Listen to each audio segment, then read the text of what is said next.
Chapter 12. Delia pulled the red Jetta into her driveway. She couldn't wait to take a long hot bath with her favorite jasmine bath oil, and then crawl into bed and take a long nap. She didn't want to think anymore about anything, not about Karina, or about having to perform her song for the judges next week. If only she could stop picturing her ruined guitar, the cut strings, the disgusting, decaying rat with his eyes sunken in its head. Who was the real rat, Delia wondered. Who was the rat who did that to me? Was it Karina? Would she really go that far to win? Delia picked up her purse and climbed out of the car. A light snow had fallen during the talent contest. She carefully made her way over the slick surface to the front door. Hey! A note, taped to the storm door with her name on the front in big red letters. It's from Vincent, she saw. She recognized his handwriting immediately. Delia tore off the note and unfolded it. I know you were awesome, she read out loud. I wish I could have been there. Let's celebrate tonight. How about Red Heat? Wow. Red Heat was the hottest dance club in Shadyside. Suddenly, Delia didn't feel the least bit tired. But what should I wear, she thought. My black suede miniskirt, she decided, with a black suede fringed vest over my purple lace bodysuit, and those funky red platform shoes I found at the thrift store. Perfect. But Bridie had borrowed her black skirt a few weeks ago and hadn't returned it yet. Delia turned around and headed back to her car. It wouldn't take long to drive over to Bridie's house in North Hills. She opened the car door and slid behind the wheel. Then she backed down the driveway and headed for Bridie's house. As she drove, she forced the ugly thoughts from her mind, and thought only about Vincent, and about spending a night at Red Heat with him. Delia parked in front of Bridie's and hurried up the front walk. She rang the bell. A few seconds later, Bridie answered the door in a chocolate-stained apron. White cake flowers streaked her honey blonde hair. Delia burst out laughing. What are you doing? Aren't you and Gabe supposed to be studying history? Well, we're kind of baking chocolate chip cookies instead, Bridie admitted. She led Delia into the kitchen. Gabe grinned at her, his cheeks dusted with flour. What did you do? Take a bath in cookie dough? Delia cried. We had a flour fight, Gabe confessed. You weren't supposed to see, Bridie said. She stepped in front of the kitchen table as if she could keep Delia from noticing the bowls and measuring cups and ingredients scattered everywhere. We wanted it to be a surprise, Gabe added. He glanced at Delia and blushed. For you. Delia shook her head. What are you talking about? We wanted to make you feel better, Bridie explained. After everything that happened today, she scratched her nose and left a white circle of flour on it. We thought cookies might cheer you up.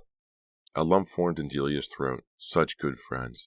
You guys! Delia hugged them both. That's so sweet of you. Then she added bitterly, but the only thing that will make me feel better is getting even with Karina. Oh, come on. Bridie patted Delia's arm, smearing flour on her blouse. Chocolate chips help everything. Yeah, Gabe agreed. They will even help you do great on your second singing audition. The oven timer chimed. He grabbed a pot holder and dragged out a steaming cookie sheet. Wow, does that smell great? He used a spatula to lift the cookies onto a plate. Delia, you aren't really thinking about trying to get revenge on Karina, are you? He asked. His expression turned solemn. If you do, you'll be just like her. You're too good for that. Gabe blew on a cookie and then tasted it. Ow, hot. Besides, it would be dangerous, Bridie chimed in. Karina is really out of control. Bridie is right, Gabe said. Stay as far away from her as you can. Leave her completely alone. Delia sighed. You're right. I don't even know that she was the one who ruined my guitar. Have a cookie, Gabe said. Cookies solve all problems. On the drive home, Delia thought about what her friends had said. They were right, and she knew it. She had to stay calm. She couldn't start acting crazy like Karina. Tonight, I'm going to forget about everything but having fun, she decided. She glanced over at the bag on the seat next to her, the one with her black suede miniskirt in it. Tonight, I won't worry about the Conklin Award or college or anything else that will ruin my mood, and that definitely included Karina. Delia turned the corner onto Park Drive and gasped. Karina! She stood just past the corner beside a tall guy with wavy brown hair. Vincent! Vincent leaned close, his head almost touching Karina's. Delia slowed down to study them. They stopped. Karina wrapped her arms around Vincent. No! Delia cried. She watched them kiss, a long, slow kiss. With an angry cry, Delia slammed her foot down on the brake pedal and missed. She hit the accelerator. No! She spun the wheel hard as the car skidded out of control. It hit an icy patch and slid sideways over the snowy street. Delia's head whirled. She hit another patch of ice. The car spun again. She gripped the steering wheel tightly, fighting for control. The car picked up speed as it moved downhill. Delia saw the tree loom in the windshield. Then she felt the hard jolt, heard the crunch of glass and metal, and everything went black. Chapter 13. Everything went black because the airbag inflated in her face. Delia's head snapped back and hit the headrest. Then she jerked forward. The seatbelt dug into her waist. The airbag pressed down against her face. She struggled to pull in a deep breath. Delia! Delia, can you hear me? Someone yelled. Delia struggled to push herself away from the airbag. The car door swung open, and Karina leaned inside. Karina gripped Delia's shoulder. Delia? She asked. Are you okay? Delia shook her head. She pushed her hair out of her eyes with a shaky hand. I think so. She strained to see the airbag. Is the car... It's not bad, Karina told her. You've got a big dent in the hood, and one headlight is smashed. Nothing serious, as long as you're okay. Where's Vincent? Delia stared past Karina. She searched the sidewalk. No sign of Vincent. I saw Vincent with you, Delia's voice cracked. Where is he?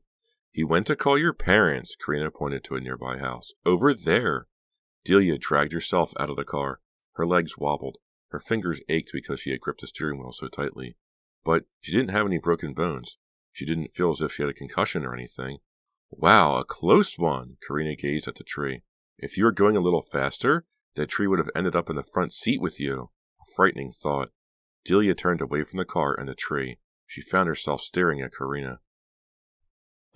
Delia and Karina began at the same time. They did it again. You first, Karina said. Okay, Delia agreed. I saw... She couldn't make herself say it. She couldn't make herself say that she saw Vincent and Karina kiss. The words were too painful. I saw you and Vincent together. I didn't know. That he's been going out with both of us? Karina finished the sentence for her. No, I didn't either. And not until a few days ago, when I saw your lipstick on him. I guess he never promised you he didn't go out with other girls, Delia said. No, he didn't lie. Karina's blue eyes flashed with anger. But he made it easy for me to believe what I wanted to believe. He should have told me. He should have told you too. He lied to both of us. I guess we don't have anything to fight over anymore, Karina said softly. We both know the truth about Vincent. Nothing to fight over, except the Conklin Award, Delia pointed out. It was true and they both knew it. Silence settled between them. Karina. Delia? They started to speak at the same time again. You first this time, Delia laughed. Color washed over Karina's cheeks. I've been acting crazy. I feel horrible about attacking you in the gym that day and saying those awful things to you. I totally lost it, I admit it, but I didn't ruin your guitar, I swear. Let's have a truce, okay? Delia studied Karina carefully. She appeared sincere enough, but with Karina it was hard to tell. She always looked like Little Miss Innocent. Okay, Delia agreed. That didn't mean she had to trust Karina completely. So, are you going to be all right here? Karina asked. I have to get home. Yeah, I'm fine, Delia said. I was lucky. She watched Karina hurry away, her blonde hair blowing in the snowy air. A few moments later, Vincent appeared from the house across the street and headed toward her. Delia's pulse sped up, the way it always did when she saw him. My truce with Karina doesn't mean I have to give Vincent up. We'll have a fantastic time at Red Heat. I'll throw him the best birthday party in the universe, and pretty soon he won't even remember her. You know I wanted to go to Red Heat with you. It was my idea, wasn't it? But I can't go tonight. We'll go this weekend, I promise. Vincent held the phone away from his ear. He didn't bother listening to Delia's reply. He knew exactly what she would say. She would ask what could possibly be more important than their night at Red Heat. She would say it wasn't fair. She had a great new outfit picked out just for him. She would remind him what a horrible day she had, but it wouldn't work. Not tonight. Delia, Vincent interrupted. I can't get out of it. I'm really, really sorry. Vincent swallowed hard. Maybe this is a mistake, he thought. Maybe I should go dancing with her tonight.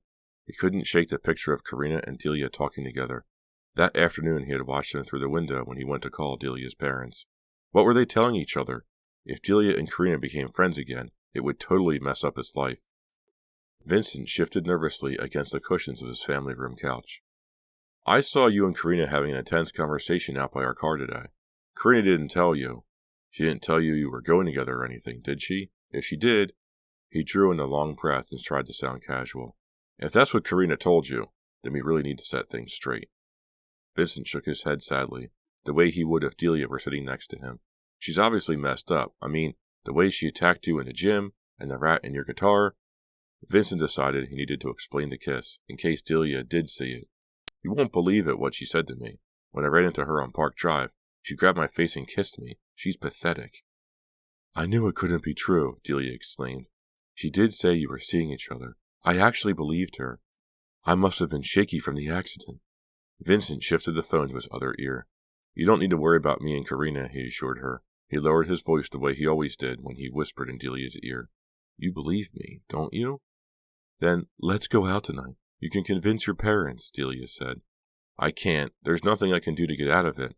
The carpet cleaners will be here first thing in the morning. My mom is going ballistic because all this heavy furniture has to be moved. You understand, don't you, Delia? I guess.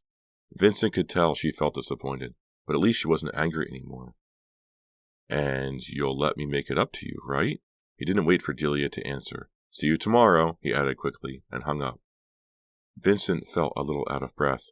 That wasn't as easy as I thought it would be, he admitted. She was really angry. She'll get over it. The girl next to Vincent snuggled closer to him. She always does. Vincent nodded. He forgot all about Delia and slid his arm around the girl's shoulders. He gave her a big smile. The Vincent Milano trademark smile. The girl giggled. She kissed him on the corner of his mouth. Vincent laughed. You're really evil, Sarah. Chapter 14. Nervous, Delia mumbled to herself. She paced up and down outside the art room after school. Nervous. Have to stop being nervous. She hurried halfway down the hall to her locker. She dialed the combination and yanked the door open. She checked her hair in a little mirror hanging inside. She thought it looked good. With Britty's help, she had braided it. The braid hung halfway down her back. Striking, bold, very artsy. In one ear, she wore a silver earring studded with round red beads and long, thin stones flecked with purple. Perfect for an art competition. She reached for the spare tube of midnight wine she kept in her locker and touched up her lipstick. Most people wouldn't wear the deep purple shade with the bright red jacket and long red skirt Delia had on, but she wasn't most people. She loved odd color combinations, and it would show the judging committee that she was an original. I'm glad I decided to do another self-portrait, Delia thought. In the new drawing, she wore the same outfit she did today. She had the same hairstyle, same earrings, same everything. She figured it would help the judges remember her. Delia slammed her locker shut and rushed back to the art room. Nervous, she mumbled again, glancing at the closed door. A hand clamped down on Delia's shoulder. She yelped and spun around. Stewart stood there with an embarrassed expression on his face. Sorry, I didn't mean to scare you. He followed her gaze to the classroom door. You next? Delia nodded. Karina is in there now, she told him, with the judges. Have you seen her stuff? She's good, he said. She does oil paintings of flowers and trees. Little teeny paintings. Nice miniatures. Beautiful. Beautiful. It figures. Delia knew she sounded jealous, but she couldn't help it. Maybe Stewart didn't notice. He smiled. I haven't seen your artwork, but the artist looks great, he said. Thanks, Delia murmured. The way Stewart stared at her made her feel more nervous. She shot a glance at her leather art portfolio. My work is good, too.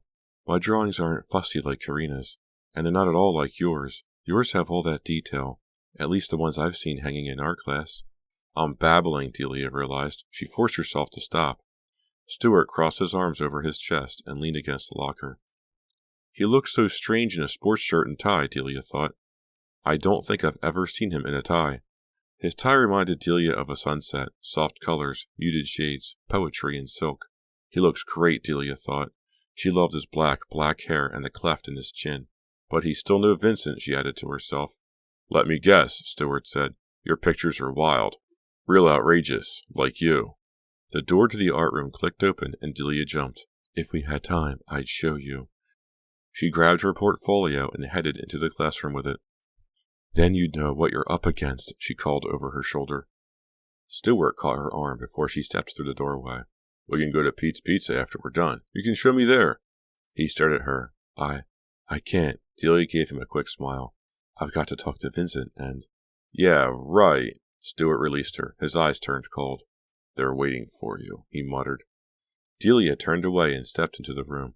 The first thing she saw were Karina's beautiful oil paintings lined up against the wall. Then she saw Karina. Karina flashed Delia a quick smile. Delia forced herself to smile back. Then she studied Karina's paintings. Each tiny canvas showed a garden, pink roses, yellow daisies, purple lilacs. So beautiful Delia could almost smell them. A surge of jealousy shot through her. Why did Karina have to be so good at everything? "Are you ready, Miss Easton?" Delia nodded. She didn't trust her voice not to shake. She carried her portfolio over to the judges. She placed it on the table and opened it. Purple? What was that smear of purple? Streaks of deep purple over her drawing. Delia gasped. She forced herself to move. Holding her breath, she flipped through the drawings that had taken her so many months to complete. Ruined. All ruined. All smeared with purple. Was it lipstick? Was it purple lipstick? All of her fashion designs, all of her portraits, smeared with purple. A low cry escaped Delia's throat when she reached her self-portrait. Dark purple lipstick blotted out the eyes. They stared blankly up at Delia. 2 round purple circles. The lipstick had been ground into the canvas, gouging a hole in one spot. Underneath the drawing, she read a message scrawled in purple. Ha ha, couldn't you just die? Chapter 15. The judges stared at the smeared artwork. "Delia? What has happened here?" one of them asked finally. Delia's knees quivered. Her breath came hard. "Can't you see?" she screamed. "Can't you see what someone has done to me?" "But how did this happen?" another judge demanded, shaking his head. What did they want from her? What could she tell them? With a hoarse cry, Delia dropped the drawings and ran from the room. She could hear the startled judges calling after her, but she didn't stop. She had taken only a few steps into the hall when she crashed into Stewart. "Hey, what happened? What's wrong?" he cried. "My drawings. All ruined," Delia choked out. "Huh?" Delia turned and ran toward the stairs. "Wait!" Stewart yelled. But Delia didn't slow down. She shoved open the door and flew down the steps. She rounded the corner and skidded to a stop. This can't be happening, she thought. This can't be happening again. Karina stood at the end of the hall, huddling close to Vincent.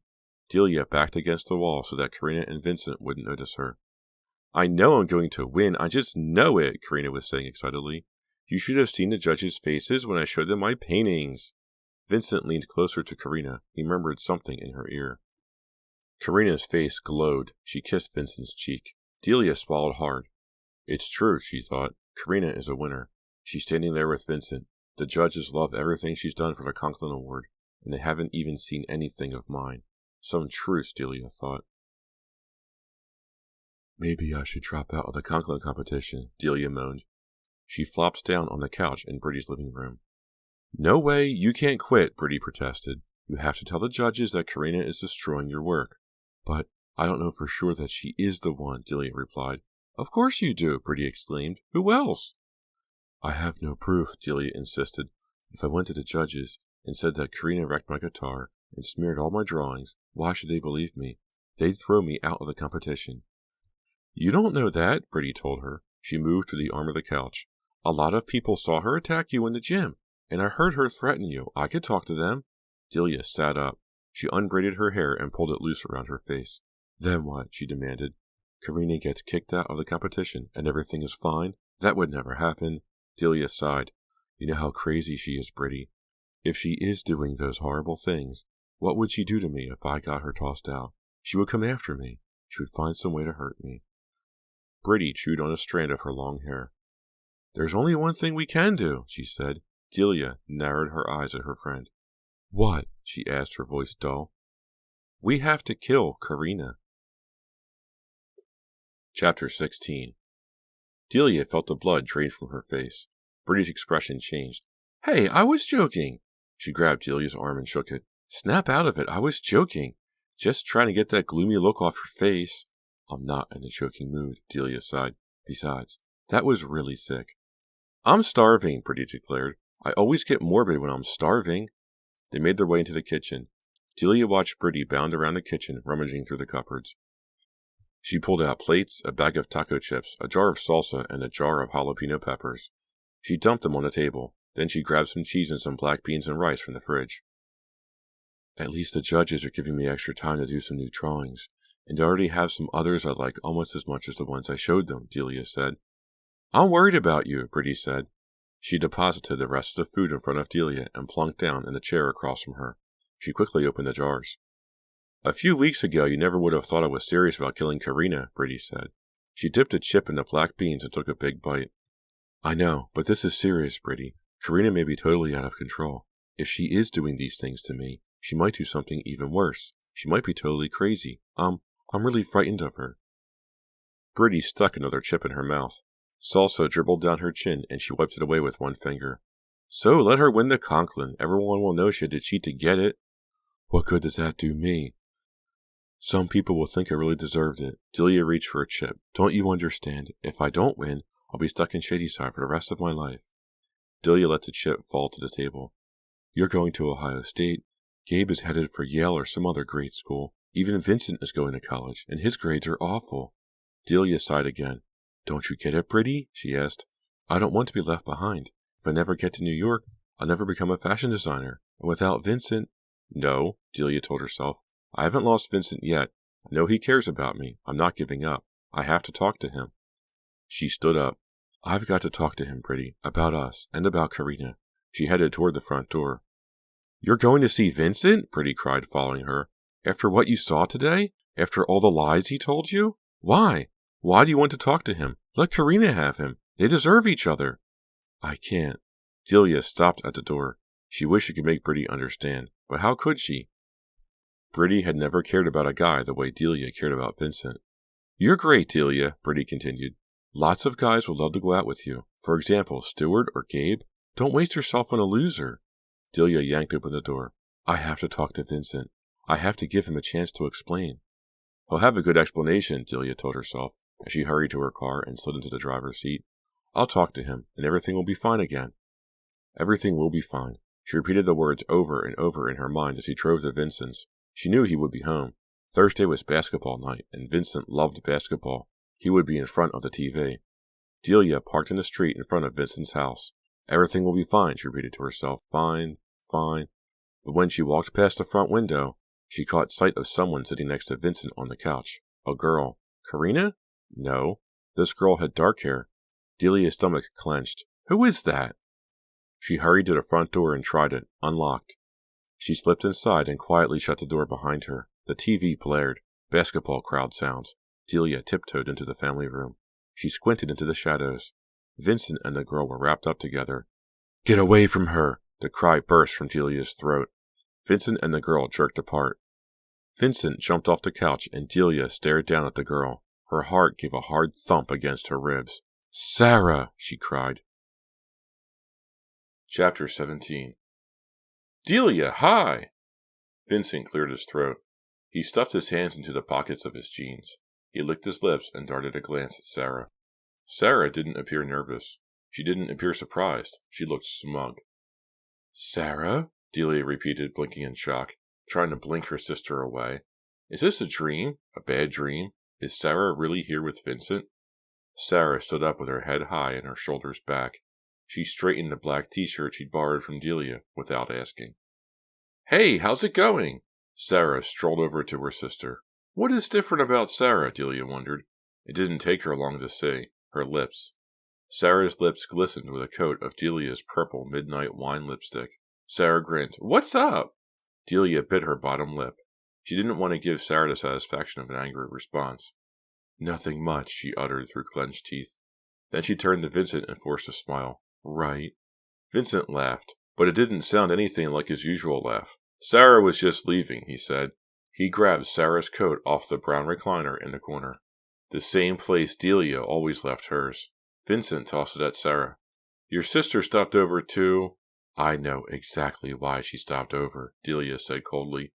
Delia walked into the hall and opened the front door. She stood back, waiting for Sarah to leave. It didn't take her long. As Sarah passed by, Delia grabbed her arm. She leaned close to her sister. You didn't think you would really choose you over me, did you? Even in my clothes and my makeup, you're nothing special. Sarah's pointy little chin quivered. Delia had meant to hurt her sister, and she had. Sarah marched out the door without another word. Delia slammed it behind her.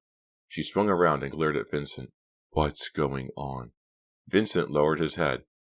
I'm a big sad puppy dog expression. Delia let out a disgusted groan. That's not going to work this time. I felt sorry for her, Vincent said. I figured I'd give her a few pointers. I thought maybe then the sophomore guys wouldn't think she's such a geek. Delia rolled her eyes. Yeah, right. Vincent moved toward her. He reached for her arm. No big deal, so I gave the kid a break. You know I'm only serious about you. Delia slapped his hand away. Is that why you're kissing Karina in the hall after school? Karina? Vincent swallowed hard. I have to talk to you about Karina. So, talk. Delia crossed her arms and waited. Karina has this idea that I'm her boyfriend. I don't know why, but she does, Vincent said. I've been trying to figure out what to do. But you know Karina. You know how out of control she can get. What more can she do? Delia cried. She ruined my guitar. She ruined my art portfolio. You've got to talk to her, Vincent. You've got to tell her to back off. I will, Vincent replied softly. He reached for her again, but again Delia pushed him away. Please, Vincent, she pleaded. Talk to Karina. Talk to her. Tell her she needs help. Tell her she's out of control. Tell her something. Vincent nodded. I'll try, I promise. And if it doesn't work, I'll talk to her parents. Vincent, please, Delia repeated heatedly. Talk to her before she does something really terrible. I'm so frightened of Karina. Do it soon, Delia warned, before it's too late. Surprise twisted Vincent's features. Too late? What do you mean? Delia took a deep breath. I'm so worried about what she might do next, she choked out.